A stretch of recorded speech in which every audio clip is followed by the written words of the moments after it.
O Vida Melhor abordou os principais problemas da coluna muito recentemente. A gente recebeu muitas dúvidas, tanto pelo nosso WhatsApp quanto pelo Instagram. E para responder a essas questões que ficaram pendentes, além de ensinar como a gente vai fazer aí o nosso home office ou o nosso tempo de aposentadoria, às vezes você já está tranquila aí na sua casa, sem provocar lesões e exercitando o seu corpo, é o que eu converso via Skype com o Dr. Luciano Miller, que é ortopedista e cirurgião da coluna do Hospital Albert Einstein. Dr. Luciano, como vai? Boa tarde, obrigada pelo seu tempo mais uma vez. Cláudia, boa tarde. Eu que agradeço por estar mais uma vez com vocês e parabéns pela abertura do dia de hoje. Foi muito bonito mesmo as suas palavras. Eu acho que palavras que incentivam num momento tão difícil e fazem a gente refletir no quem está vivendo é muito importante hoje. Parabéns. Ai, obrigada, doutor. Eu que fico muito contente porque também é um bom exemplo, né? Um médico que para suas atividades para orientar aí a população. E como ortopedista, a gente sabe que a turma acaba prejudicando a coluna por hábitos errados, né? E nesse momento é bom a gente ficar atento a tudo. Mas a minha primeira pergunta é, a tensão, o estresse pode prejudicar a nossa coluna? Ele pode, na verdade, gerar dores, né? Porque o estresse, as tensões, o que elas fazem? Elas fazem contraturas musculares, as musculaturas ficam mais tensas, ficam mais enrijecidas. E quando a gente fica com a musculatura enrijecida, é mais ou menos um exemplo, como carregar um peso. Quando a gente começa a carregar um peso, chega uma hora que a gente começa a fadigar, começa a doer nosso braço. Isso é a mesma coisa que acontece na musculatura da cervical, da dorsal, da lombar. A gente fica tenso, contrai, e essa tensão, por muito tempo, começa a fadigar a musculatura e gerar dor. Também, ao longo prazo, se você vive com tensão, o que acontece? Também vai alterando a postura. Essas contraturas musculares vão alterando a postura e gerando problemas posturais que também acabam levando a mais dores futuras. Ok. Eu fico imaginando que possa ter chegado até o seu consultório casos de pessoas com dores pelo corpo, pós-Covid, achando que é um problema ortopédico, porque tem relatos também de pessoas que continuaram com as dores no corpo pós-Covid. Eu tô certa ou não, doutor? Tá super certa. Eu notei muitos pacientes pós-Covid com dores no corpo, e tive relatos de pacientes que um dos sintomas principais foram dores fortes na região da coluna. Tá? Tem um trabalho bastante interessante que mostrou que dores nas costas, dores gerais no corpo, realmente tem uma relação muito importante, é um dos sintomas de Covid. É bastante frequente.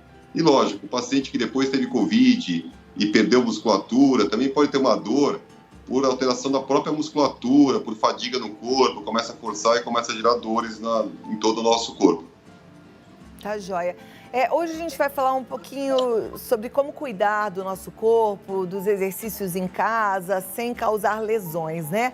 Mas eu, antes de passar para esse assunto, eu quero saber, assim, uma pessoa que está com dores pelo corpo, ela deve fazer exercícios, mesmo que leves, ou é melhor ela evitar exercício? Então, geralmente, primeiro, a gente tem que entender qual é a causa dessa dor. Isso é extremamente fundamental, porque a dor na coluna é muito frequente. Se a gente pegar hoje em São Paulo, no Brasil, levantar a mão, uma em cada 10 pessoas está com algum tipo de dor nas costas, tá? Então a dor é bastante frequente. Por isso, tem alguns sinais importantes que têm que ser avaliados para ver se essa dor pode ser uma causa um pouco mais séria. Por exemplo, perda de peso com dor, irradiação para a perna, para o braço, pode ser uma compressão, trauma, uma história de tumor, uma história de osteoporose. E assim tem outras características da dor que têm que ser bem avaliadas, que podem ter uma origem de uma dor um pouquinho mais séria, tá? Isso um especialista consegue avaliar com bastante clareza. Mas vamos tirar tudo isso e vamos falar das dores tensionais, as dores musculares. O exercício físico, ele ajuda sim no combate dessa dor. E qual que é o limite? O limite, muitas vezes, é na medida que você não sinta dor ou essa dor não piore quando pratica exercício. Então, o conselho é fazer exercícios de pouquinho em pouquinho, aumentando. E, se possível, tiver uma orientação, daí sim é o ideal. Perfeito.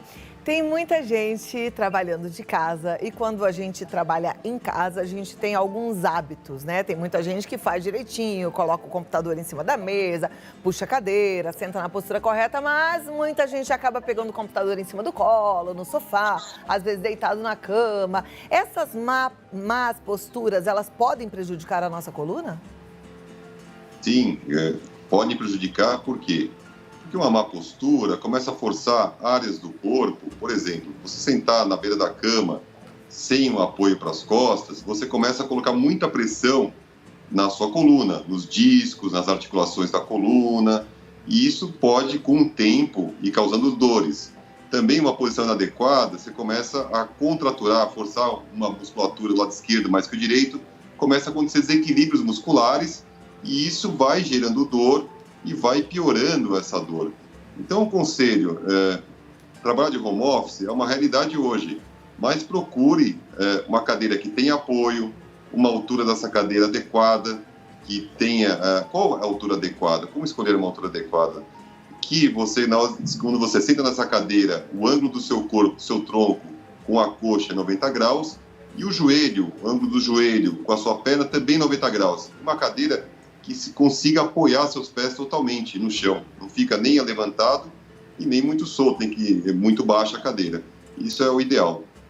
Tem que ficar atento mesmo, né? E para quem fica no sofá o dia inteiro, eu olhei esse sofá aqui, que ele é mais fundinho, aí eu já pensei, eu sou baixinha, se eu fosse sentar nesse sofá para ficar 90 graus, eu teria que ficar aqui assim, eu não encostaria, ó. Para encostar, ó como é que eu faço, deixa eu ver se a câmera vem um pouquinho mais para cá, aqui, ó. Aí eu fico assim. Esse jeito assim de ver televisão não é legal, né?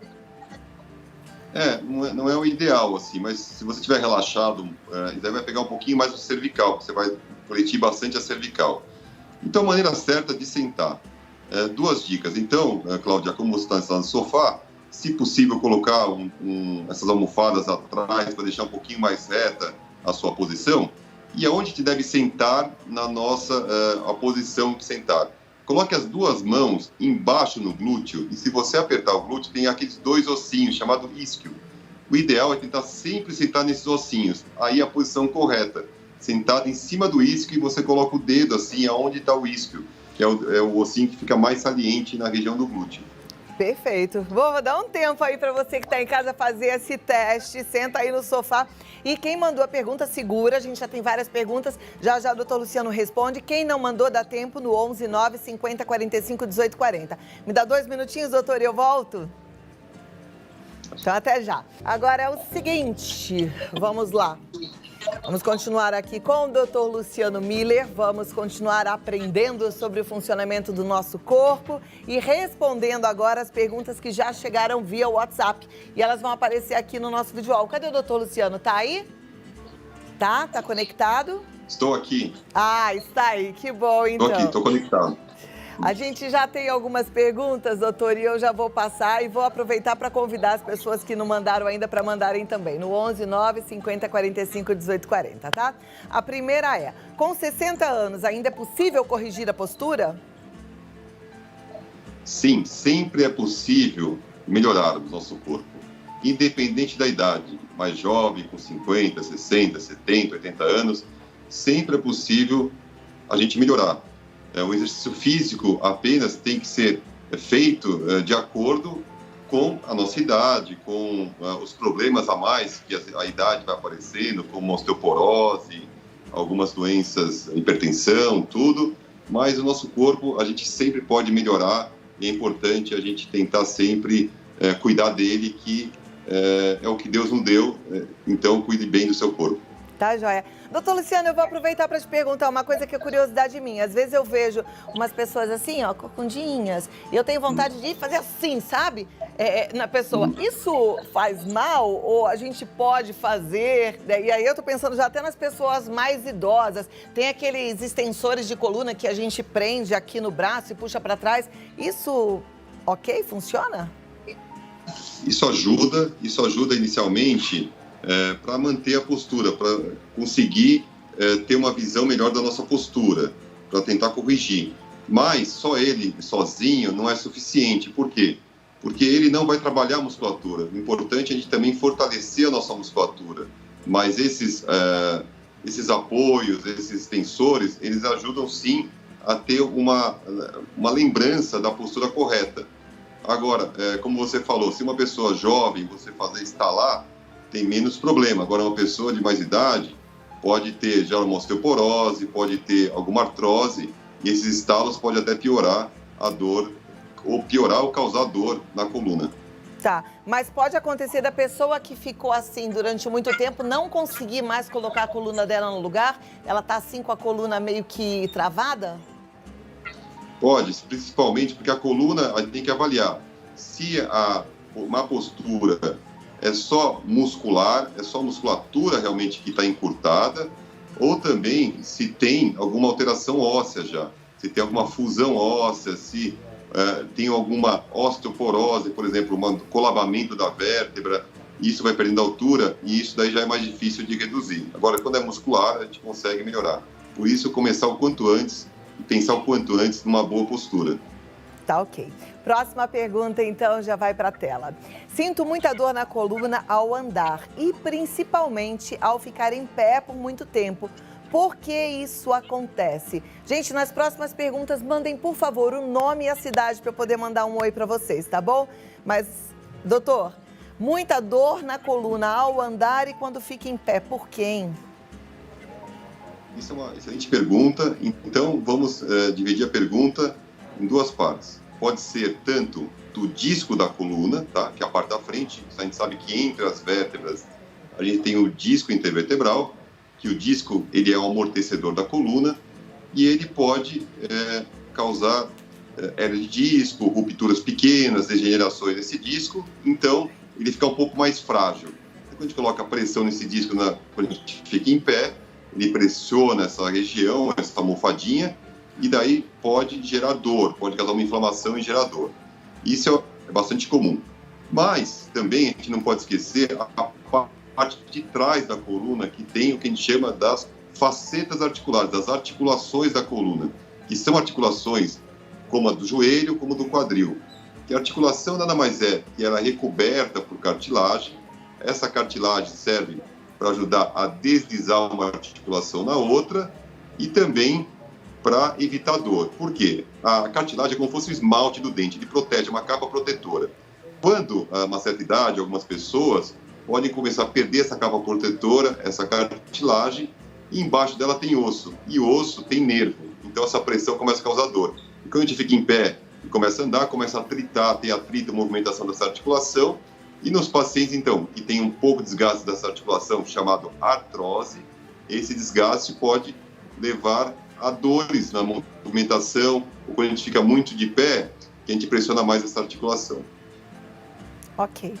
Vamos lá para a próxima pergunta. Já na tela, cadê? Ainda não é essa, não. Aí. Doutor, posso fazer musculação mesmo tendo osteopenia na coluna e no quadril? É uma boa pergunta. Pode não, deve fazer musculação. Porque a gente pensar, a gente tem 3 fases da perda de cálcio dentro da vértebra. O osso normal, aquela vértebra normal, a osteopenia, que já começa a perder esse cálcio, começa a ter, essa vértebra começa a ficar um pouquinho mais fraca, e tem a osteoporose, daí sim, quando já perdeu bastante essas trabéculas de cálcio dentro dessas vértebras. Na osteopenia, um dos tratamentos, uma das orientações médicas é fazer atividade física para fortalecer essa parte óssea. Por quê? Porque o osso, o músculo, o tendão insere no osso. Então, quando a gente faz atividade física, musculação, a gente traciona esses ossos. E o que faz para não romper o osso? Ele se fortalece. Então, uma das formas de você evitar essa osteopenia que você tem hoje, de virar uma osteoporose, é você colocar tração nessa parte óssea, fortalecendo, e assim fora leites, derivados ou medicações específicas, você evita a evolução de uma osteoporose. Ok. Gente, tem que fazer então, hein? Eu sempre falo para os meus amigos, musculação, primeiro que não é escolha, segundo que não é estético. Até tem aí uma consequência boa estética, mas é remédio, né? A gente tem que fazer, não tem jeito, tem que ter músculo, né, doutor? Sim, extremamente importante ter músculo. E tem uma questão muito importante que me pergunto, tem uma questão assim que fala assim, a musculação é muito pesado, eu vou machucar tudo. Não é verdade. Na verdade, para a terceira idade, a musculação é extremamente boa, porque você fazendo com bastante orientação, os exercícios são super controlados, você consegue sentar, colocar no aparelho, protege, fortalece e machuca menos até que outras atividades que a gente acha que são melhores e, na verdade, a musculação é uma boa atividade para fortalecer e quando a gente fica na terceira idade. Perfeito. Vamos lá, próxima pergunta. Dr. Luciano Miller conversando com a gente, é da Eliette, do Rio de Janeiro. Sinto uma dormência e formigamento no meio da coluna, que surge do nada, some rapidamente, mas sempre volta. O que pode ser? Pode ser, principalmente, pode ser uma contratura muscular. Às vezes, a gente tem várias contraturas e a vértebra roda e a musculatura fica um pouco mais contraturada e isso vai causando um formigamento nessa musculatura e quando a gente estende rápido a musculatura, a gente mexe e já melhora, tá? Isso pode ser. Também pode ser um formigamento, alguma compressãozinha distal de algum nervo, tudo mais sensitivo que também pode dar essa dormência. Por exemplo, algum movimento que a gente faz, alguma posição, a gente pressiona um pouquinho mais esse nervo, gera uma dormência e logo rapidamente a gente se mexe e melhora, tá? Tá ok. Bom, eu gostaria de ficar conversando horas aqui, porque assunto de saúde não falta e a gente tem sempre que aprender mais, né? Mas o nosso tempo acabou, doutor Luciano, mas eu queria te deixar aí um minutinho final para dar alguma consideração para a turma que está em casa. Eu queria agradecer realmente novamente o convite. Eu acho que para quem está em casa, procure, se você tem uma dor, que é uma dor constante, procure um especialista. Também, se você não tem dor, você já tem um episódio de dor, já está bem, procure fazer atividade física. Atividade física é extremamente importante para a gente cuidar do nosso corpo. Cuidando do nosso corpo, a gente evita não só dores no corpo, hérnias, problemas osteomusculares, artrose, mas também a gente controla melhor a pressão, controla a nossa glicemia e evita problemas de saúde. E hoje em dia, com o Covid, a gente vê a importância que tem da gente, da prevenção, de ter uma saúde em dia, de cuidar da nossa saúde. E também, como você colocou muito bem, Cláudia, no início, importante, eu acho que um dos maiores presentes que Deus nos deu foi a vida e nosso corpo. Então, cuide bem do seu corpo, porque ele é que você vai ter por agora e no resto da sua vida. Então, cuide bem para envelhecer saudável. Tá, muito joia. obrigado. Eu é que agradeço, muito obrigada. Volte rápido e volte sempre, tá bom? Vou passar seus contatos aqui. Obrigada, doutor. Doutor Luciano Miller, ele está no site colunar.com.br. Colunar.com.br. No Instagram, Dr. Luciano Miller. Ou então no Clínica Colunar. Aliás, segue os dois lá, porque você vai ter informações sempre e é bom a gente aprender sobre o nosso corpo, né? A gente não pode dar bobeira mesmo, sabe? A gente tem que ficar atento ao que faz bem pra gente. É uma forma da gente até agradecer pelo presente que a gente ganhou, que é o nosso corpo, que é a nossa saúde. Então, vamos lá, prestando atenção e não bobeando.